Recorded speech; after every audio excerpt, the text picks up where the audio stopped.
The Power of the Spoken Word. Book is a compendium of the Ms. Shinn's notes, gathered by a student and published posthumously in 1945. Foreword. Florence Scovel Shinn taught metaphysics in New York for many years. Her meetings were well attended, and in that way she was the means of bringing the message to a considerable number of people. Her books have had a wide circulation not only in America but abroad. They seem to have a knack of finding their way to remote and unexpected places in Europe and other parts of the world. Now and again we meet someone who came into truth through finding a Florence Shinn book in the most improbable location. One secret of her success was that she was always herself. Colloquial, informal, friendly, and humorous. She never sought to be literary, conventional, or impressive. For this reason, she appealed to thousands who would not have taken the spiritual message through the more conservative and dignified forms, or have been willing to read, at least in the beginning, the standard metaphysical books. She herself was very spiritual, although this was usually hidden behind a matter-of-fact and carefree treatment of her subject. The technical or academic approach was not for her. She taught by familiar, practical, and everyday examples. She had been by profession an artist and book illustrator before becoming a truth teacher, and belonged to an old Philadelphia family. She left a collection of notes and memoranda, which have been made into the present book. May it have a wide circulation. Emmett Fox, Chapter 1. Weapons ye know not of. I have weapons ye know not of. I have ways ye know not of. I have channels ye know not of. Mysterious weapons, mysterious ways, mysterious channels. For God works in mysterious ways his wonders to perform. The trouble with most people is that they want to know the way and the channels beforehand. They want to tell supreme intelligence just how their prayers should be answered. They do not trust the wisdom and ingenuity of God. They pray, giving infinite intelligence definite directions how to work, thereby limiting the Holy One of Israel. Jesus Christ said, "When ye pray, believe ye have it." What could be more simple or direct? Become as a little child if you would enter the kingdom. We might paraphrase the scriptures and say, have the expectancy of a little child, and your prayers will be answered. A child waits with joyful expectancy for his toys at Christmas. I give the illustration of the little boy who asks for a drum for Christmas. The child does not lie awake at night agonizing over his drum, wondering whether he will get it. He goes to bed and sleeps like a top. He jumps out of bed in the morning ready for the happy day before him. He looks with wonder at that which is before him. The grown-up person spends sleepless nights agonizing over his problem. Instead of a drum, he has spoken for a large sum of money. He can't think of any way it can come, and will it come on time? He will tell you he has perfect faith in God, but he would like to know more about the channel and how it is to be done. The answer comes, I have weapons ye know not of. My ways are ingenious, my methods are sure. Trust in me, commit your ways unto me. Committing your ways unto the Lord seems very difficult to most people. It means, of course, to follow intuition. For intuition is the magic path, the beeline to your demonstration. Intuition is a spiritual faculty above the intellect. It is the still small voice, commonly called a hunch, which says, "This is the way, walk ye in it." I refer to intuition very often, for it is the most important part of spiritual development. It is divine guidance. It is the God within. It is the eye which watches over Israel and never slumbers or sleeps. With it, nothing is unimportant. Acknowledge me in all your ways, and I will make plain your path. Remember, despise not the day of small things, of seemingly unimportant events. It is very difficult for a person who has always followed the reasoning mind to suddenly follow intuition, especially people who have what they call regular habits. They are accustomed to doing the same thing every day at the same time. Meals like clockwork. They get up at a certain time and go to bed at a certain time. Any deviation upsets them. We have the power of choice. We may follow the magic path of intuition, or the long and hard road of experience, by following the reasoning mind. By following the superconscious, we attain the heights. In the intuition are the pictures of eternal youth and eternal life, where death itself is overcome. We have the power to impress the subconscious mind with the picture of eternal youth and eternal life. The subconscious, being simply power without direction, carries out the idea, and we have our bodies transmuted into the body which can never die. We see this idea partly expressed in the moving picture, The Lost Horizon. Shangri-La was a symbolic picture of the Buddha world of the wondrous, where all conditions are perfect. There is a spiritual prototype of your body and affairs. I call it the divine design, and this divine design is a perfect idea in your superconscious mind. Most people are far from expressing the divine idea of their bodies and affairs. They have stamped the contrary pictures of disease, old age and death upon the subconscious, and it has carefully carried out their orders. Now we must give a new order, and let me now express the divine idea in my mind, body, and affairs. If you will impress the subconscious by repeating this statement, you will be amazed at the changes which soon take place. You will be bombarded by new ideas and new ideals. Chemical change will take place in your body. Your environment will change for the better, for you are expanding rapidly into the divine plan, where all conditions are permanently perfect. Lift up your heads, ye gates, and be ye lifted up, ye everlasting doors, and the King of glory shall come in. Who is this King of glory? The Lord or law, strong and mighty, the Lord mighty in battle. Now remember, the Bible is talking about thoughts and states of consciousness. Here is a picture of the perfect ideas of the superconscious mind rushing into your conscious mind. Gates and doors are lifted up, and if the King of glory comes in. Who is this King of glory? The Lord strong and mighty, the Lord mighty in battle. This King of glory has weapons ye know not of, and puts to flight the army of the aliens, the negative thoughts entrenched in your consciousness for countless ages. These negative thoughts have always defeated the manifestation of your heart's desire. They are the thought forms which you have built up in your subconscious by constantly thinking the same thoughts. You have built up a fixed idea that life is hard and filled with disappointments. You will meet these thoughts as concrete experiences in life, for out of the imaginations of the heart come the issues of life. My ways are ways of pleasantness. We should all build up in consciousness a picture of peace, harmony, and beauty, and someday it will push itself into visibility. The divine idea of your life often flashes across your consciousness as something too good to be true. Very few people fulfill their destinies.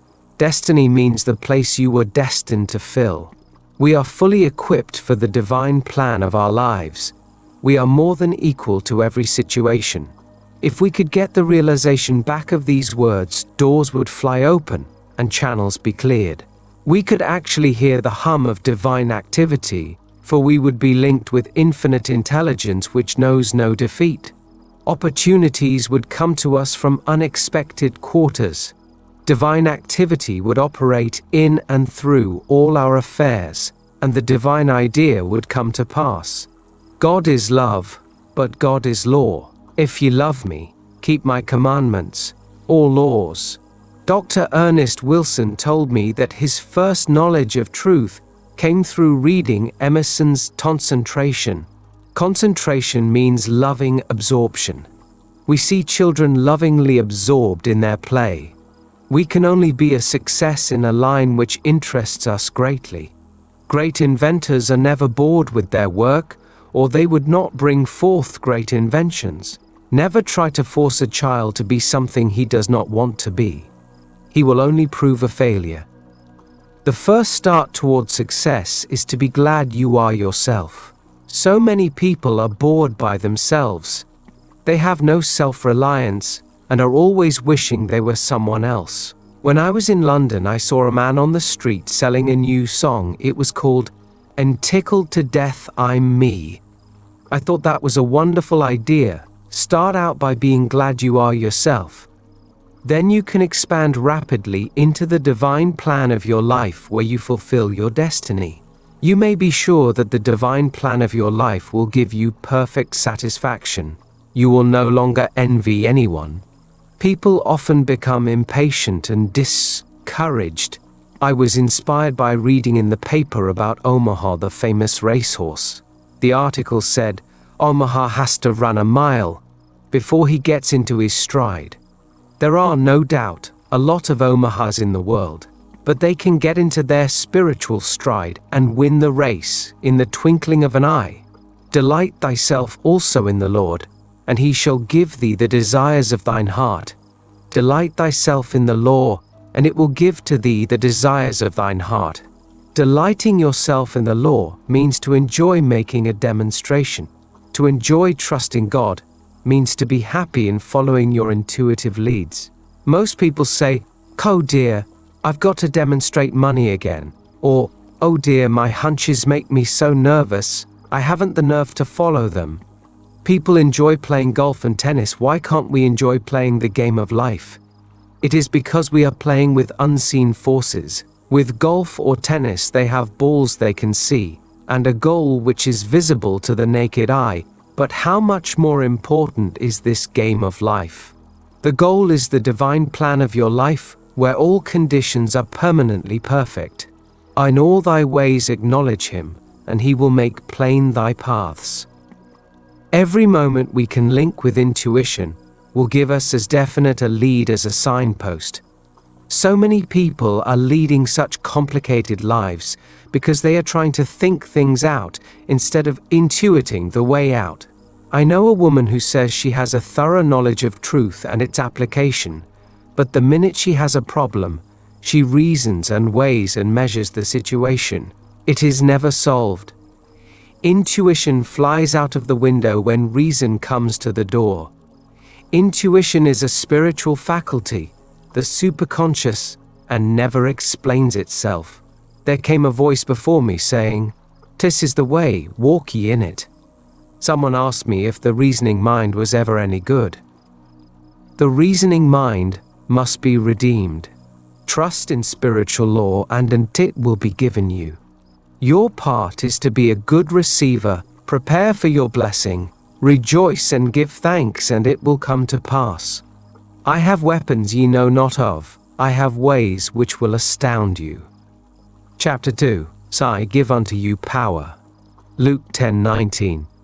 God's gift to man is power and dominion over all created things, his mind, his body and affairs. All unhappiness comes from lack of power. Man imagines himself weak and the victim of circumstances, claiming that conditions over which he had no control caused his defeat.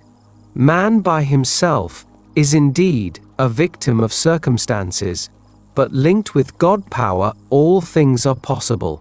Through a knowledge of metaphysics, we are discovering how this can be done. By your word you contact this power. Then miraculously, every burden is lifted and every battle is won. Life and death are in the power of the tongue. Watch your words with all diligence. You are continually reaping the fruits of your words. And he that overcometh and keepeth my works to the end, to him will I give power and dominion over the nations. Overcoming means to conquer all doubts, fears, and negative vibrations.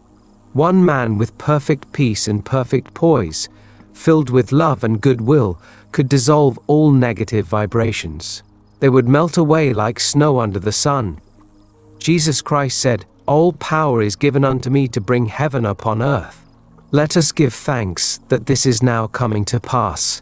For evil is unreal and leaves no stain. This God power is within you, your superconscious mind. It is the realm of inspiration, revelation, and illumination. It is the realm of miracles and wonders. Quick and seemingly impossible changes take place for your good. A door opens where there were no doors. Supply appears from hidden and unexpected channels. For God has weapons ye know not of. To work with God power, you must give it right of way and still the reasoning mind. The instant you ask, infinite intelligence knows the way of fulfillment. Man's part is to rejoice and give thanks and act his faith. A very well-known woman in England told of this experience. She was asking, with great feeling, for a realization of God. These words came to her, "I act as though I were, and I am." It is exactly what I say, over and over again. Only active faith impresses the subconscious, and unless you impress the subconscious, there are no results. I will now give you an example to show you just how the law works. A woman came to me whose heart's desire was her right marriage and happy home. She was very fond of a certain man, but he was a most difficult person. After having shown her every attention and devotion, he suddenly changed and dropped out of her life. She was unhappy, resentful, and discouraged. I said, "Now this is the time to prepare for your happy home. Buy little things for it, as if you hadn't a minute to spare."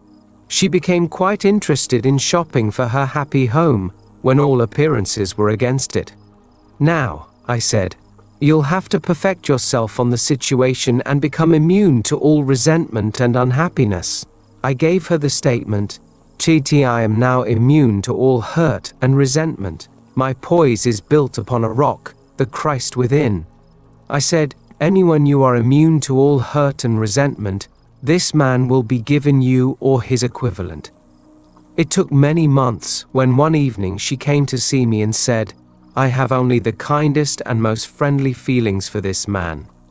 If he isn't the divine selection, I would be happy without him.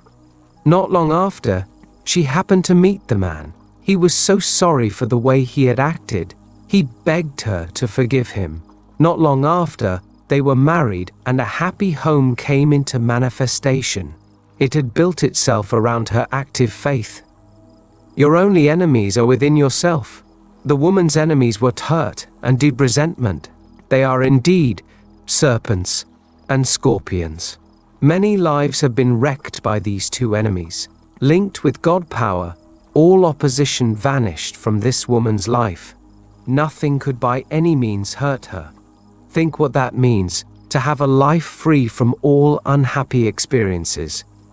It is done through making a conscious contact with God power every instant. Many times in the Bible, the word power is mentioned. Thou shalt remember the Lord thy God, for it is he that giveth thee power to get wealth.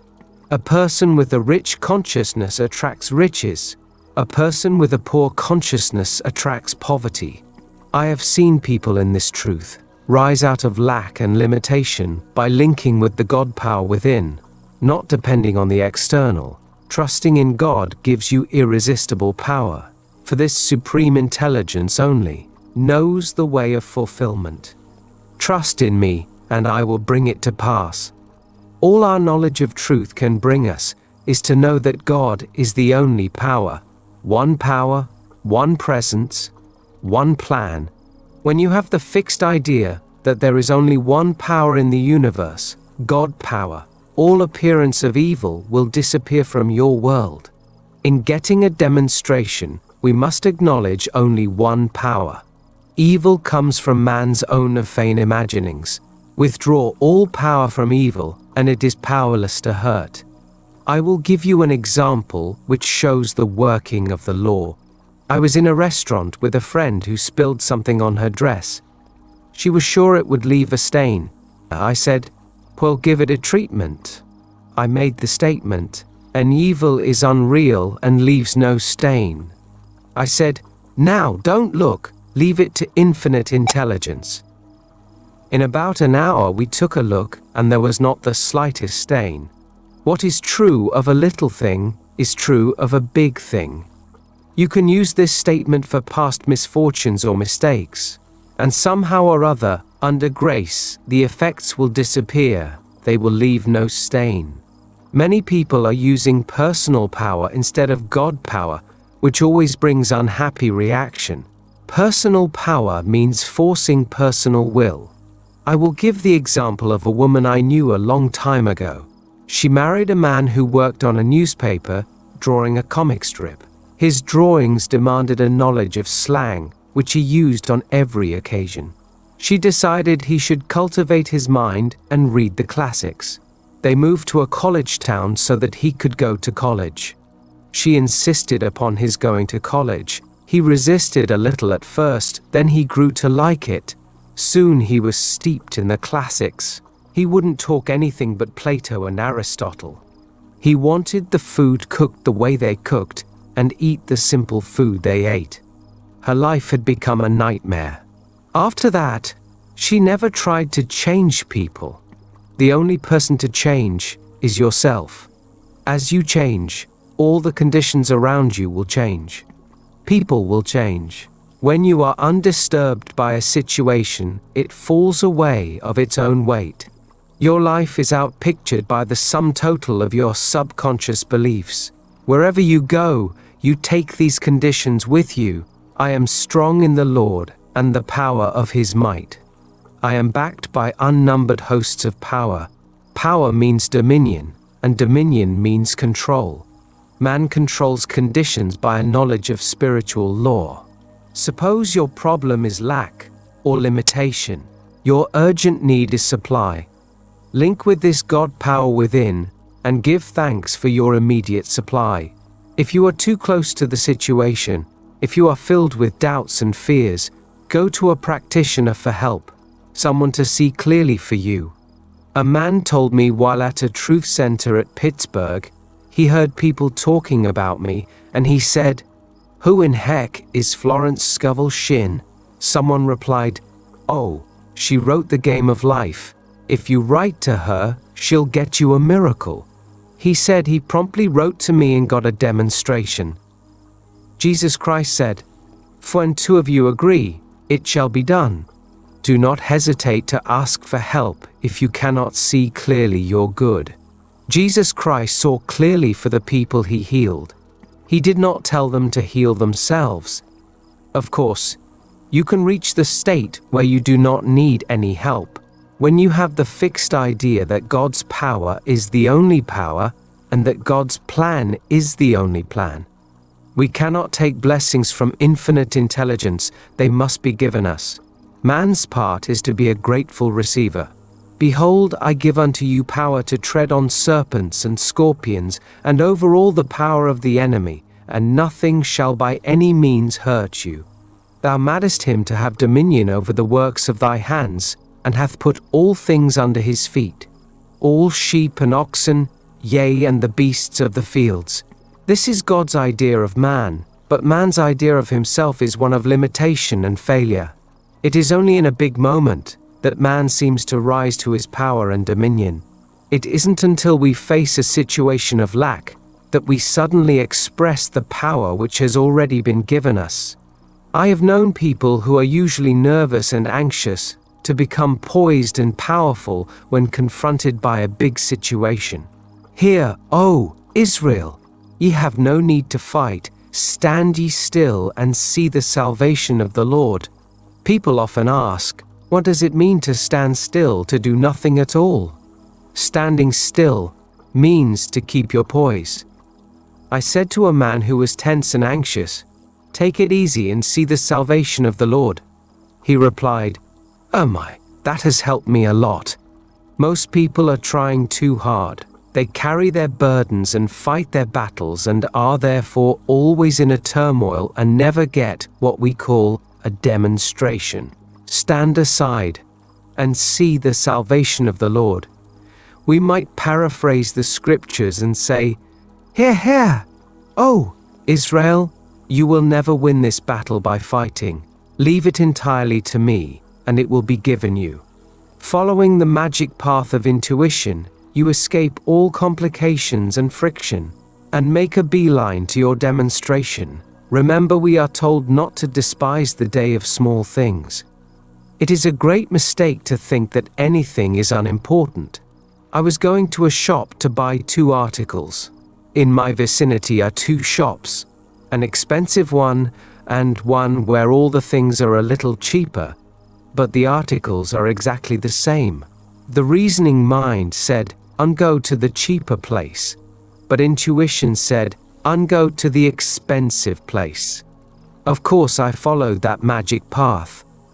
I told the clerk what I wanted. He said, "And 2 articles are today sold for the price of 1, because they are advertising one of the products." So intuition led me to the right place and price.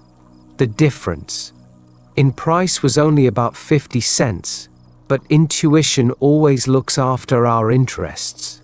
If I had been trying to get something cheap, I would have gone to the other shop and paid twice as much. Learn from the little things, and you will be ready to handle the big things. Studying closely the scriptures, we find God's gift to man is power. The things and conditions automatically follow. God gives man power to get well. He gives man power over the elements. He gives man power to heal sickness and to cast out devils. They that wait upon the Lord shall renew their strength. They shall mount up with wings and eagles. They shall run and not be weary, and shall walk and not faint. Let us realize that this invincible power is within reach of all. But whosoever calleth on the name of the Lord shall be delivered. So we find the word links man with omnipotence. This supreme intelligence is more than equal to lifting every burden and fighting every battle. All power is given unto me to bring my heaven upon my earth. Chapter 3. Be strong, fear not. Be strong. Fear not. Fear is man's only adversary. You face defeat whenever you are fearful. Fear of lack, fear of failure, fear of loss, fear of personality, fear of criticism. Fear robs you of all power, for you have lost your contact with the universal powerhouse. Why are ye fearful, O ye of little faith? Fear is inverted faith. It is faith turned upside down. When you are fearful, you begin to attract the thing you fear. You are magnetizing it. You are hypnotized by the race thought when you are afraid. Daniel was undisturbed because he knew his God was stronger than the lions. His God made the lions as harmless as kittens. So walk up to your lion as quickly as possible and see for yourself. Perhaps all your life you've been running away from some particular lion. It has made your life miserable and your hair gray. A hairdresser once told me that she knew a woman whose gray hair returned to its natural color when she stopped worry. A woman said to me during an interview, "I'm not a bit fearful, but I worry a lot." Fear and worry are twins and are the same thing. If you were fearless, your worry cells would be dried up. Why are ye worried, O ye of little faith? I think the most prevalent fear is the fear of loss. Perhaps you have everything that life can give, but in creeps the old lion of apprehension. You hear him growling. It's too good to be true. It can't last. If he gets your attention, you may well worry. Many people have lost what they prized most dearly in life. That is because, invariably, they fear loss. The only weapon you can use against your lions is your word. Your word is your wand, filled with magic and power. You wave your wand over your lion and transmute him into a kitten. But the lion will remain a lion unless you walk up to him. You may well ask, how do we walk up to lions? Moses said unto his people, "Fear ye not, stand still and see the salvation of the Lord, which he will show to you this day. For the Egyptians whom ye have seen today, ye shall see them again, no more forever. The Lord shall fight for you, and ye shall hold your peace." What a marvelous arrangement! Infinite intelligence knows the way out. Infinite intelligence knows where the supply is for every demand. But we must trust it, keep our poise, and give it right of way.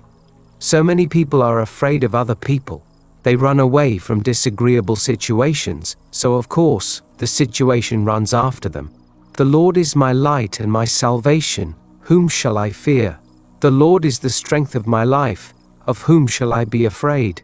The 27th Psalm is one of the most triumphant psalms. It is also rhythmic and musical. The writer realized that no enemy could harm him, for the Lord was his light and his salvation.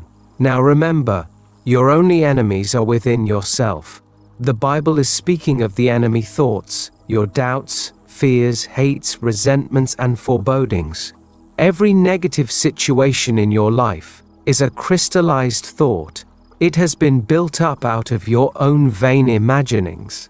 But these situations cannot stand the light of truth. So, you face the situation fearlessly, saying, "The Lord is my light and salvation, whom shall I fear?" Jesus Christ was the greatest of metaphysicians, and gave us definite rules for controlling conditions through word and thought. "Thou hast made me wiser than mine enemies." First of all, you must be wiser than your enemy thoughts, the army of the aliens. You must answer every negative thought with a word of authority. The army of the aliens will chant, "Business is dull and money is scarce." Immediately you reply, "My supply comes from God, and now appears like mushrooms overnight." There are no hard times in the kingdom. You may have to keep this up for quite a while, like the song of the Katydids. Katy did, Katy didn't, and so on. Finally you win out, for the truth must prevail, and you have put to flight the army of the aliens. Then, when you are off your guard, the army of the aliens begins again. You're not appreciated, you'll never be a success. You answer immediately, "God appreciates me, therefore man appreciates me. Nothing can interfere with my divinely designed success." Finally, the army of the aliens is dissolved and dissipated, because you do not give it your attention. You have starved the aliens out. Starve out the fear thoughts by not giving them your attention and acting your faith. The lion draws his fierceness from your fear. His roar is in the tremors of your heart. Stand still like Daniel, and you too shall hear the rush of angels sent to take your part. The mission of Jesus Christ was to wake people up. "Awake thou that sleepeth." People were asleep in the Adamic dream of opposites. Lack, loss, failure, sin, sickness, and death seemed realities to them. The story of Adam is that he ate of the tree of illusion and fell into a deep sleep. In this deep sleep, he vainly imagined good and evil. Bernard Shaw, in his book Back to Methuselah, says, "Adam invented murder, birth and death, and all negative conditions. It was the development of the reasoning mind." Of course, Adam stands for generic mind. In the Garden of Eden stage, man functioned only in the superconscious. Whatever he desired or required was always at hand. With the development of the reasoning mind came the fall of man.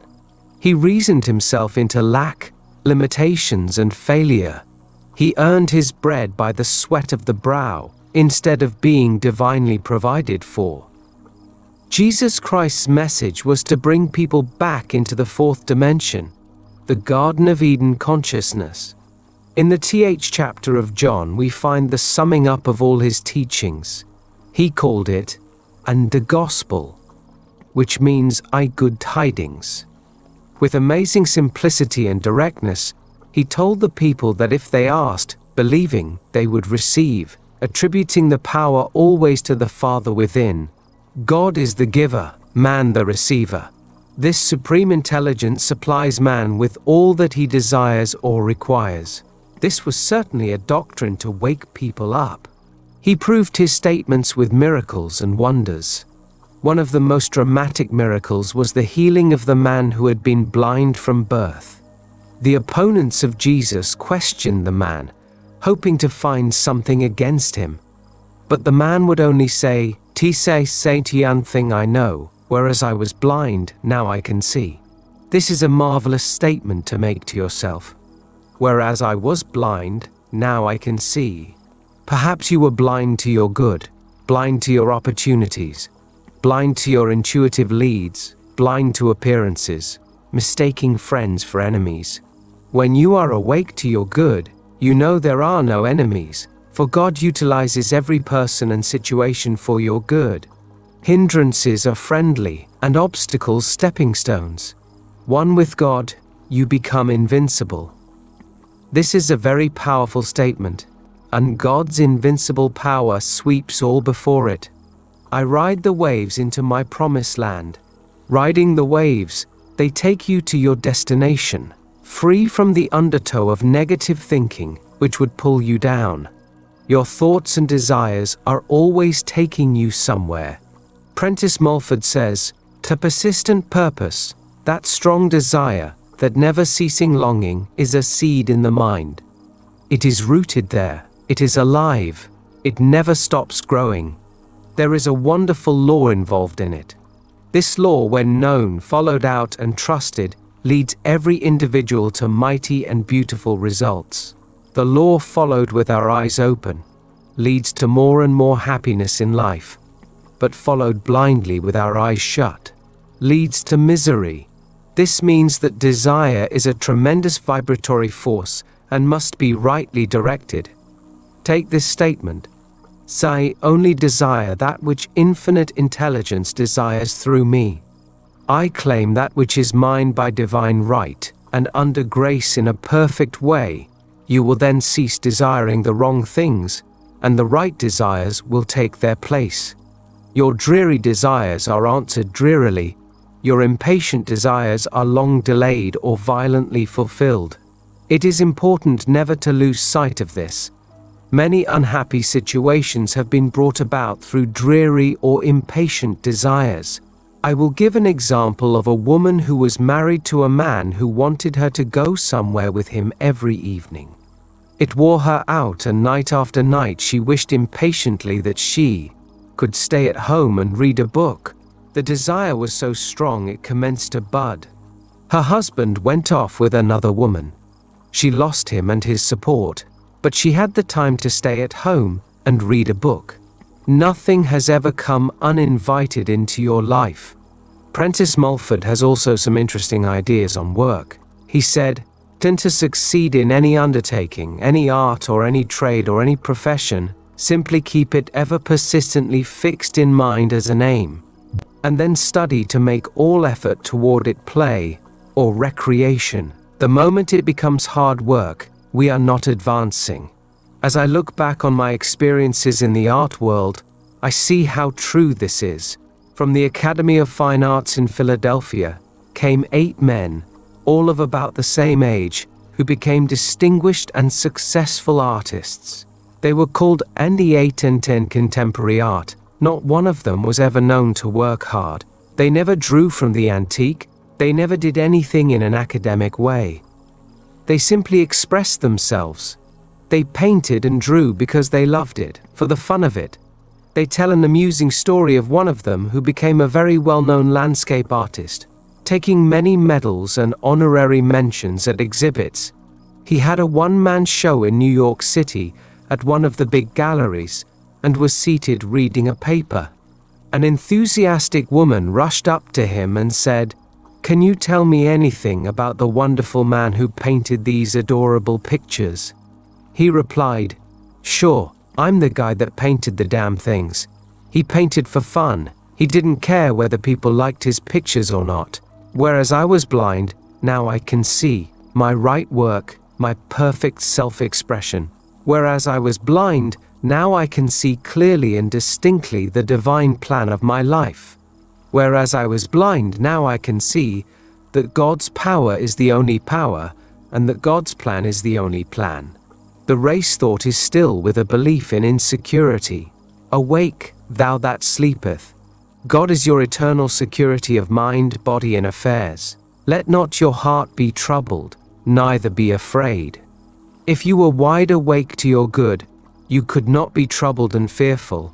Waking up to the truth that there is no loss, lack, or failure in the kingdom of reality, loss, lack, and failure would disappear from your life. They come from your own vain imaginings. The following is an example illustrating the working of the law. A number of years ago, when I was in London, I bought a wonderful fountain pen at Asprey's. It was Japanese and was called a Namike pen. It was quite expensive, and they gave me, with it, a guarantee that it would last 30 years. I was very much impressed, because every summer, on the th of August, they wrote me asking how the pen was getting along. One might have thought I had bought a horse. It was no ordinary pen and was very satisfactory.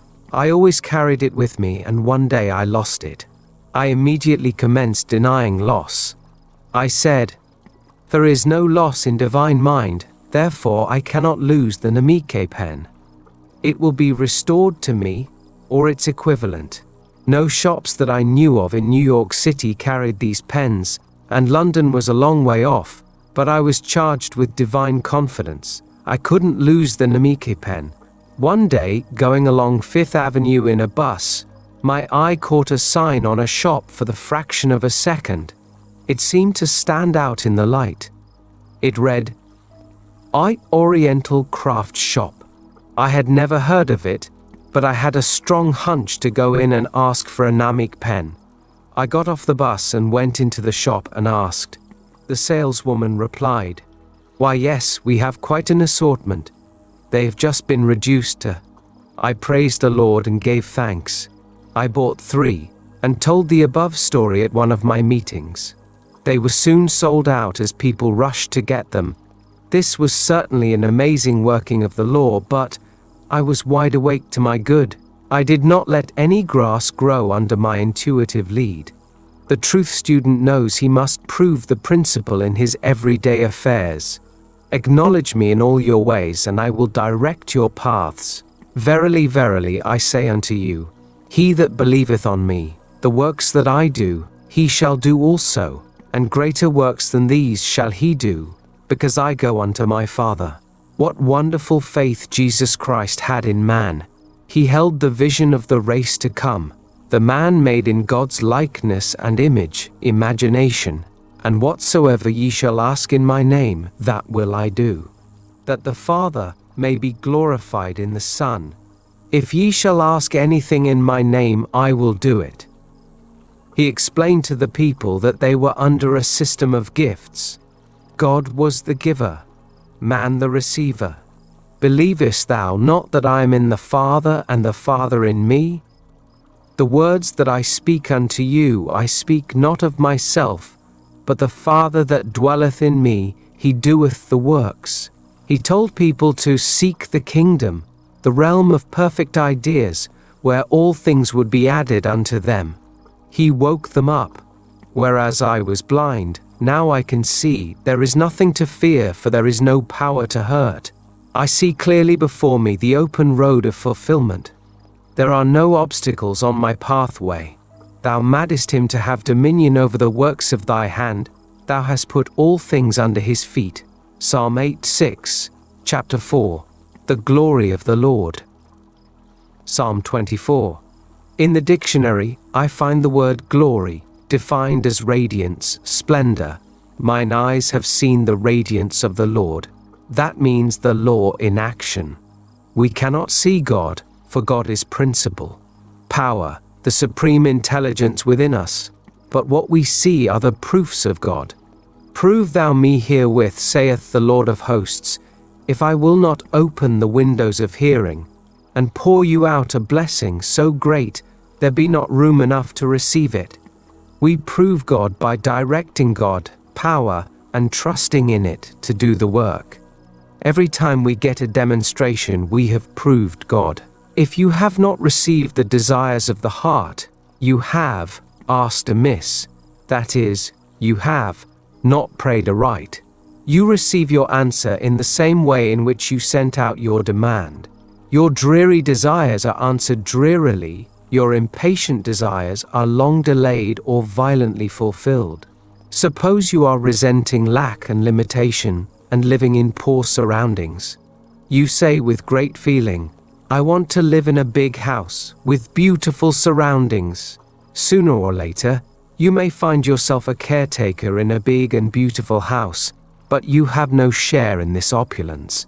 This idea came to me as I was passing Andrew Carnegie's house and grounds on Fifth Avenue. It was all closed and the entrance and windows boarded up. There was just one window open in the basement. This is where the caretaker lived. It was certainly a dreary picture. So ask or wish with praise and thanksgiving, so that you will see the glory of the law in action. All life is vibration. You combine with what you notice, or you combine with what you vibrate to. If you are vibrating to injustice and resentment, you will meet it on your pathway, at every step. You will certainly think it is a hard world, and that everybody is against you. Hermes Trismegistus said several thousand years ago, "And to change your mood, you must change your vibrations." I make it even stronger, I say, to change your world, you must change your vibrations. Turn on a different current in your battery of thought, and you'll see the difference immediately. Suppose you have been resenting people and saying you are not appreciated. Take the statement, "And God appreciates me, therefore man appreciates me, I appreciate myself." Immediately you will meet with some recognition on the external. You are now a master workman, and your tools are your words. Be sure you are building constructively, according to the divine plan. Judge Troward said, "The man is a distributor of God power, he does not create this force." We find in Hebrews, "Ket is man that thou art mindful of him, and the Son of Man that thou visitest him? Thou madest him a little lower than the angels, and hath crowned him with glory and honor. Thou madest him to have dominion over the works of thy hands. Thou hast put all things under his feet. Thou hast put all things under our understanding." We are now coming into an understanding age. We no longer have the faith of peasants, we have understanding faith. Solomon said, "Umdithor you're get understanding, understanding of the working of spiritual law, so that we distribute this power within us in a constructive way. The law of laws is to do unto others as you would be done by, for whatever you send out comes back, and what you do to others will be done to you." So, the woman who refrains from criticizing saves herself from criticism. Critical people are always being criticized. They are living in that vibration. They also have rheumatism, for acid thoughts produce acid in the blood, which causes pain in the joints. I read an article in the newspaper. It said a physician had had a peculiar experience with one of his patients.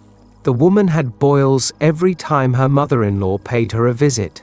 There is nothing peculiar in this, as she was boiling within how many times we have heard people say they were in a boiling rage, so the boils appeared on her body.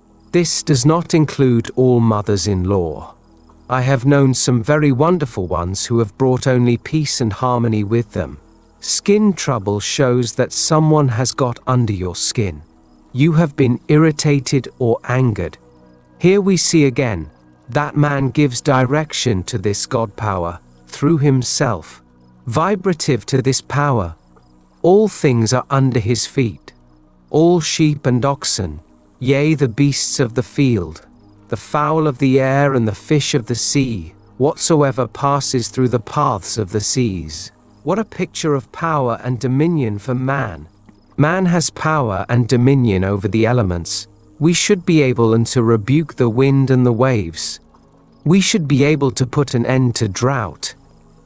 I read in the paper that the people in a certain drought district were requested not to sing, "It ain't going to rain no more."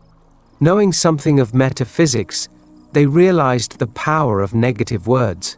They felt it had something to do with the drought. We should be able to stop floods and epidemics, for man is given power and dominion over all created things.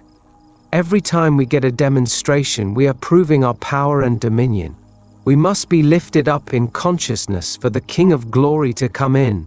As we read the statement, "If thine eye be single, thy whole body shall be full of light," we seem flooded with an inner radiance. The single eye means to see good only, to be undisturbed by appearances of evil. As Jesus Christ said, "Judge not by appearances, judge righteous right judgment." There is an occult law of indifference. Jesus Christ knew this law. None of these things move me. None of these things disturb me, we might say in our modern language. Selfishness and personal will bring defeat and failure. Unless the Lord builds the house, they labor in vain who build it. The imaging faculty is a creative faculty, and your fear pictures will appear on the external, the result of your own distorted imagination. With the single eye, man sees only the truth. He sees through evil, knowing out of it comes good. He transmutes injustice into justice and disarms his seeming enemies by sending goodwill. He is now backed by unnumbered hosts of power, for the single eye sees only victory. We read in mythology of the Cyclops, a race of giants said to have inhabited Sicily. These giants had only one eye in the middle of the forehead. The seat of the imaging faculty is situated in the forehead between the eyes, so these fabled giants came from this idea. You are indeed a giant when you have on a single eye. Jesus Christ, the greatest of all teachers, reiterated, "Now is the appointed time. Today is the day of your salvation." A few days ago, I saw a motion picture which showed the futility of trying to live in or bring back the past. It is a French picture and is called "And Life Dances On." It is the story of a woman who, when 16, had gone to her first ball. She is now a widow of about 35. She had married for money and had never known happiness. When burning old papers, she came across a faded dance program. On it were the names of 6 men she had danced with at the ball. Each had sworn to love her all his life. As she sits with the program in her hands, the memory of the ball is pictured on the screen, a scene of loveliness, the dancers almost floating to the strains of an entrancing waltz. Her life is now empty, and she decides to recover her lost youth by finding out what had become of the men whose names were on the program. A friend who is with her says, "Cannot recapture your lost youth. If you go back, you lose the things of today." However, she goes in search of them, and with all comes disillusion. One did not remember her at all.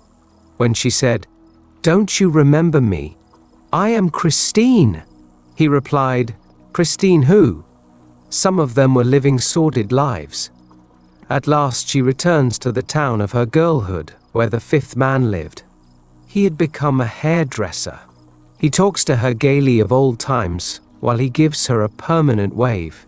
He says, "Side, I don't suppose you remember your first ball. It was right here in this town, and tonight there will be a dance in the same place. Do come with me. It will remind you of the old days." She goes to the ball. Everything looks cheap and tawdry. Unattractive, badly dressed people are on the dance floor. She requests the orchestra to play her waltz, the waltz of her lost youth. Her escort tells her the others won't like such an old-fashioned waltz. However, they play it. The contrast is too much. All her illusions have vanished. She realizes the ball she remembers never really existed the way she thought it did. It was only an illusion of the past. She could not recapture her past. It has been said that the 2 robbers on the cross stood for the robbers of time. One spoke of the past and one of the future, and Jesus Christ replied, "Now is the appointed time. Today thou shalt be with me in paradise." In the old Sanskrit poem we are told, "Look well therefore to this day." Such is the salutation of the dawn. All worry and fear are robbers of time. The occult law underlying indifference is one of the most profound, for it contains the attainment of a state of consciousness in which the outer world of sensation has no influence upon the action of the mind, and it can, therefore, be in complete at one ment with the divine mind. Most people's lives are a succession of disturbances, lack, loss, limitation, mothers-in-law, landlords, debt or injustice. This world was popularly known as a vale of tears. People were all mixed up in their own affairs, fighting their battles and carrying their burdens. If a man judges by appearances, he finds himself in an arena most of the time. The arena of adverse conditions and facing lions of lack and limitation. If thine eye be evil, if you are imaging adverse conditions, thy whole body shall be full of darkness. If therefore the light that is in thee be darkness, how great is that darkness? The light of the body is the inner eye or imaging faculty. If therefore thine eye be single, you are seeing only one power, one plan and one planner, your body and affairs will be full of light. See yourself, daily, bathed in the light of the Christ. This inner radiance is invincible power, and dissolves anything not divinely planned. It dissolves all appearance of disease, lack, loss, or limitation. It dissolves adverse conditions, or any weapon that is formed against you. We have always at our command this light when your eye is single. We should learn to turn on this light, with the same assurance with which we turn on the electric light. Seek ye first the kingdom of God and his righteousness, and all right things shall be added unto you. The Chinese proverb says, "A nenter philosopher leaves the cuff of his coat to the tailor." So, leave the Chapter 5, Peace and Prosperity. Peace be within thy walls, and prosperity within thy palaces. In this statement from the 122 ND Psalm, we find that peace and prosperity go hand in hand. People who are manifesting the appearance of lack are in a state of fear and confusion. They are not wide awake to their good and misleads and opportunities. A peaceful person is a wide awake person. He sees clearly and acts quickly. He never misses a trick. I have seen people discordant and unhappy changed completely. I will give an example in order to prove the working of the law. A woman came to me in a state of abject sorrow. She looked the part. Her eyes were blurred from constant weeping. Her face was haggard and drawn. The man she loved had left her, and she was certainly the most demagnetized creature I had ever seen. I noticed the shape of her face, large eyes, far apart, and a pointed chin. For many years I was an artist, and have got into the habit of looking at people from an artist's standpoint. As I looked at this forlorn creature, I thought, her face has the modeling of a Botticelli. I often see Rembrandts, Sir Joshua Reynolds, etc., in people I meet. I spoke the word for this woman and gave her my book, The Game of Life and How to Play It. A week or two afterwards, in walked a very dashing person. Her eyes were beautiful and she was very pretty. I thought, her face has the modeling of a Botticelli. Suddenly I realized it was the same woman. She was happy and carefree. What had happened? Our talk and the book had brought her peace. Peace be within your walls. Your walls are your consciousness. Jesus Christ emphasized peace and rest. Come to me, all ye that are weary and heavy laden, and I will give you rest. He was speaking of the Christ within, your superconscious mind, where there are no burdens and no battles. The doubts and fears and negative pictures are in the subconscious. When I was returning from California some years ago, I came in an airplane. In the high altitudes I had a queer detached feeling. In that high altitude we are at peace with ourselves and with the whole world. In the high altitudes the fields are always white with the harvest. Only the emotions keep you from reaping your harvest of success, happiness, and abundance. We read in the Bible, "I will restore to you the years the locusts have eaten." We might well paraphrase it and say, "I will restore to you the years the emotions have ruined." People are rocked with doubts and fears, bringing failure, unhappiness, and disease. I read in a daily paper that the laws of the mind are being generally recognized and understood. It has been found that the fear of failure is the greatest of all fears, and at least 75% of those examined psychologically have this failure fear. Of course, this may refer to failure of health, failure in business, finances, love, success, etc. Other important fears are fear of the dark, fear of being alone, fear of animals. Some people fear they will be misunderstood, while others fear they are losing mental control. Constant and continued fear affects the glands, interferes with digestion, and is usually associated with distressing nervous symptoms. It robs the body of health and destroys happiness. Fear is man's worst enemy, for you attract what you fear. It is really faith in evil instead of good. Why are you fearful, O ye of little faith? The fearless, unfettered mind attracts to itself all good. Whatever you desire or require is already on your pathway. Before ye call, I have answered. Suppose we paraphrase the scriptures and say, whatever you desire or require is already planted on your pathway. Often, a new word will give you sudden realization. If you are in need of any information, it will be given you. A friend told me of this surprising working of the law. She was translating an old Italian manuscript on the life of an early Persian ruler. No books in English had been written on the subject. She wondered why the publishers were holding back its publication. One evening she was eating her dinner at the automat. She fell into a conversation with a man at the same table. She told him of the work she was doing and of the translation of the early Italian manuscript. He suddenly volunteered the information. And you'll have a hard time getting it published because this Persian ruler's ideas conflict with the ideas of the present government. He was a student and scholar and knew more than she did on the subject. Her question was answered, and at the automat. Such information could, usually, be gleaned only in the archives of some public library. God works in unexpected places His wonders to perform. She had worried about it, but when she was peaceful and happy and unconcerned, the information sailed in over a calm sea. Our feet shall stand within thy gates, O Jerusalem. Jerusalem stands for peace, and the feet for understanding.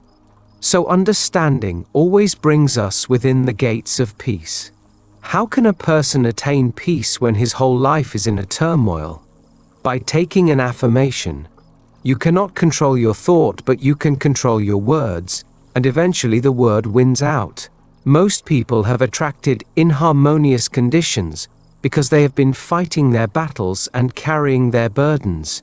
We must learn to get out of God's way so that He can harmonize or adjust the situation. The word harmonize is a very good one, for I have seen crooked places made straight and adjustments made that no human mind could have thought of. All that the kingdom affords is yours, if you will give infinite intelligence right of way, for it has already supplied a lavish supply for every demand. But it must be fully trusted. If you doubt or fear, you lose your contact with this supreme force. So if you are filled with doubts and fears, it is necessary to do something to show your faith. Faith without works or action is dead. Active faith impresses the subconscious with expectance, and you keep your contact with universal intelligence. Just as Wall Street watches the market, we must watch our faith market. Often the faith market is down. Sometimes it goes down and down until a crash comes, some unhappy situation which we could have prevented. We realize we followed reason instead of intuition. A woman told me how she had several definite leads not to follow a certain course. In spite of this, she followed the reasoning mind, and great unhappiness developed from it.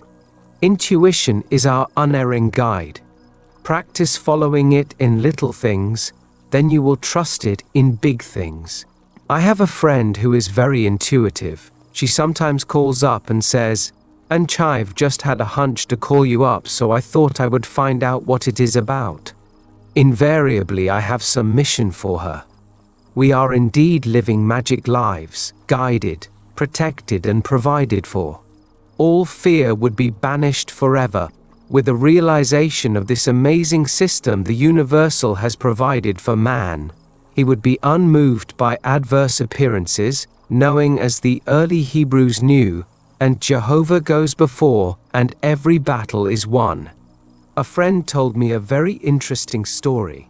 A man in the paper business in Kalamazoo, Michigan, has given away 1,000 of my books to his employees. He went into business on a small capital and gave up cold judgment and reasoning. He has built up a $12 million business by following leads and hunches. All his workers have a knowledge of metaphysical law. Another man who built his business upon the law of giving and receiving met with the same amazing success. He came to Philadelphia with a little money and bought a magazine, an old publication. His desire was to give the people a great deal for a very small price. He believed in the law of giving. It proved to be one of the most popular magazines. He gave the public the best in the way of stories and illustrations, and paid well for them. The more he gave, the more he received. Millions poured in. Peace be within thy walls and prosperity within thy palaces. Peace and prosperity go hand in hand. Great peace have they that love thy law, and nothing shall offend them. This law is the law of non-resistance. Resist not evil. Overcome evil with good. Transmute all failure into success, lack into plenty, and discord into peace. Chapter 6. Your big opportunity. You have only one judge, your word. Jesus Christ said, I say unto you, that every idle word that men shall speak, they shall give account thereof in the day of judgment. For by thy word thou shalt be justified, and by thy word thou shalt be condemned. Every day is a day of judgment. We used to be taught that it would be at the end of the world. Look back in your life and see how you have attracted either happiness or disaster through your words. The subconscious has no sense of humor. People joke destructively about themselves, and the subconscious takes it seriously. It is because the mental picture you make while speaking impresses the subconscious and works out on the external. A person who knows the power of the word becomes very careful of his conversation. He has only to watch the reaction of his words to know they do not return void. People make their worst mistakes by speaking while they are angry or resentful, because there is so much ill feeling back of their words. Owing to the vibratory power of words, what you voice, you begin to attract. People who continually speak of disease invariably attract disease. Invisible forces are ever working for man, who is always pulling the strings himself, though he does not know it. We read in the Bible, and life and death are in the power of the tongue. Yet most people are speaking destructively from morning until night. It is because they have formed a habit of criticism, condemnation, and complaint, and are eager to tell you of their misfortunes, and how mean all their relatives are. They wear their friends out and people avoid them. They are talking themselves into a flock of troubles. Now that we know the power of the word, why not take advantage of it? We take advantage of the radio, the telephone, and airplanes, but live with the mound builders in conversation. Science and religion are now coming together. Science is discovering the power within the atom. Metaphysics teaches the power within thoughts and words. We are dealing with dynamite when we deal with words. Think of the power of the word in healing. A word is spoken, and a chemical change takes place in the body. One of my friends was seriously ill. The doctor said she had chronic bronchitis and was on the verge of pneumonia. Her daughters and the doctor rushed her to bed, and she had a nurse. But weeks passed and there was no improvement. She was a truth student, but for over a year had attended no meetings, nor had she kept up her reading. One morning she telephoned me and said, "Please speak the word and get me out of this. I can't stand it anymore. I'm not sick, I'm just disgusted. So much negative talk and thought have almost floored me." Through the spoken word and her affirmation of truth, immediately there was a change for the better. She had a strong hunch to go out, and was told it would be dangerous, but by this time she was following divine guidance. She went out and called on me and said she was going to attend a luncheon the next day. What had happened? The words of truth were making a change in her mind, and a chemical change was taking place in her body. We are told that if we believe, never doubting, we can say to that mountain, "And be thou removed," and it would disappear into the sea. The inexhaustible energy in man is released by goodwill. A man free from fear, undisturbed by appearances, sending goodwill to men and nations, could say to these mountains of hate and war, "Be thou removed," and they would return to their native nothingness. Resentment and intolerance rob man of his power. We should have signs in the subways and shops, and watch your thoughts. Watch your words. Let us now be careful in directing this dynamic force within us. Let us direct it to heal, bless and prosper, and direct it in waves of good to the whole world. It goes out a mighty force, but noiseless. Thought, the strongest power in the universe, is without sound. Your goodwill sweeps all obstacles from your pathway, and your heart's desire is released for you. What is really yours? The answer is, in all that the kingdom affords is yours. Every righteous desire of the heart is promised you. There are 3,000 promises in the Bible, but these gifts can come to us only if we can believe them possible, for everything comes through you, not to you. All life is vibration. Feel rich, and you attract riches. Feel successful, and you become successful. I knew of a small boy who was born in a little country town with no advantages, but he always felt successful. He had the conviction that when he grew up, he would be a big artist. No one could discourage him because he was success. He had only success thoughts. He radiated success. At an early age, he left the small town and went to a big city, and to support himself he got a position as a newspaper artist on a daily paper. All this without previous preparation. It never occurred to him that it could not be done. He went to an art school and immediately became a shining light. He never studied in an academic way. Whatever he once saw he remembered. In a few years he went to a still larger city and became a well-known artist. This success came to him because he was always seeing success. "I will give to you the land that thou seest." The children of Israel were told that they could have all the land that they could see. The Bible is a metaphysical book, and it is speaking to the individual.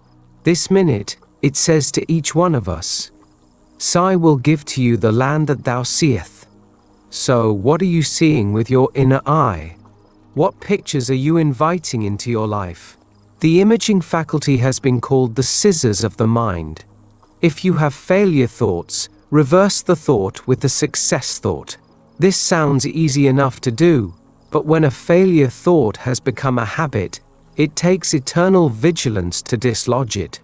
That is when a powerful affirmation is needed. You cannot always control your thought, but you can control your word, and eventually the word impresses the subconscious and wins out. If you are in a negative state of mind, just take the statement, "I look with wonder at that which is before me." It creates an expectancy of something wonderful, and something wonderful will come to you. Cultivate the feeling that miracles and wonders are coming to pass. Cultivate a success expectancy. Very few people bring into life what is rightfully theirs. They live on the outskirts of their heart's desire. It always seems too good to be true. To the person spiritually awake, nothing is too good to be true. If you want to hear people talking who are still asleep in the Adamic dream, go to a hairdresser's establishment. The Adamic dream is the illusion of opposites. Adam fell into a deep sleep having eaten of the tree of illusion. Of course, Adam stands for generic man, the race man. The race man vainly imagined loss, lack, failure, sin, sickness and death. The awakened man knows only one power, God, and one condition, good. But now we will return to the beauty parlor. The following is an exact quotation, and a good example of what one hears. A woman sat down near me and said in a loud voice, "This place is too warm. Turn something on or open something." The attendant said to her, "How are you feeling today, Mrs. S?" She replied with a heavy sigh, "Oh, I'm pretty well, but I have a hard time keeping well." To the manicurist she said, "Oh, why don't you wear glasses?" The girl replied, "I don't need glasses. Why should I wear them?" The woman replied, Because everybody wears them. You'll find there is something wrong with your eyes if you have them examined." When she finally leaves, they all feel limp and wonder if they are really well or only seem to be well. She leaves a trail of apprehension and gloom. This is a sample of what one hears from nearly every booth, the way most people talk. It is appalling when one knows the power of the word and what they are attracting, for they are nearly all describing illnesses or operations. You combine with what you notice, so do not describe anything destructive, for you begin to combine with it.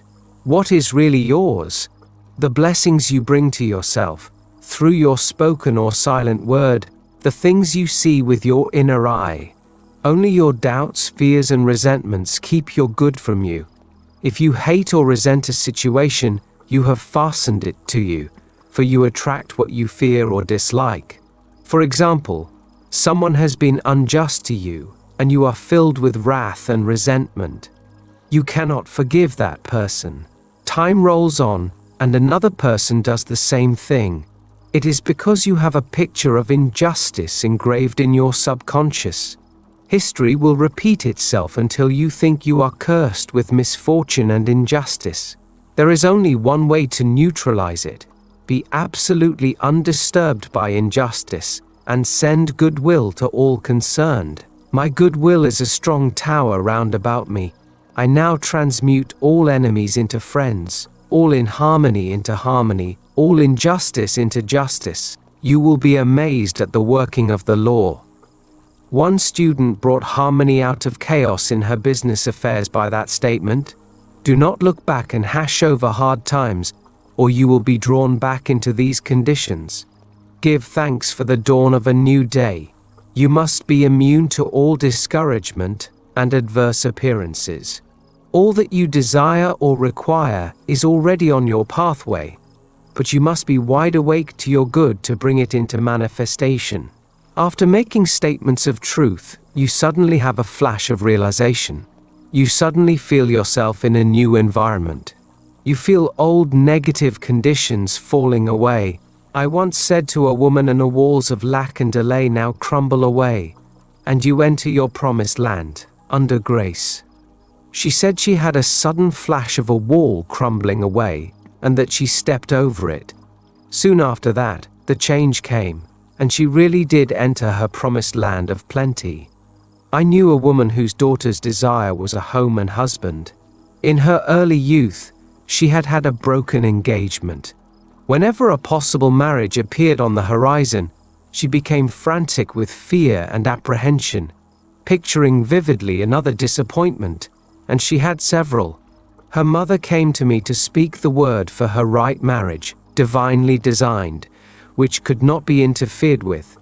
During the interview, the mother said continually, "Poor Nellie, poor Nellie."